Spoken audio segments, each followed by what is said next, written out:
two of the smallest nuclear powers, with only a few hundred weapons of about the size of the Hiroshima bomb.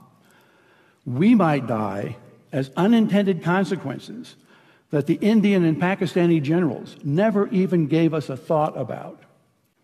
My colleagues, Luke Oman and Alan Roebuck, calculated the spread of smoke after a war between India and Pakistan.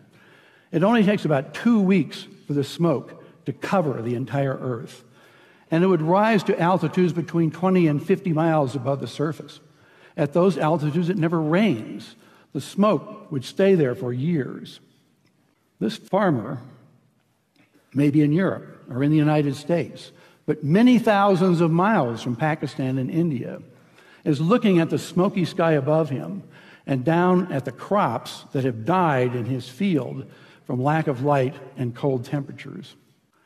It's estimated that in a war between India and Pakistan, that we would lose 10 to 40% of the yields of corn, wheat, and rice for years afterward because of the bad weather.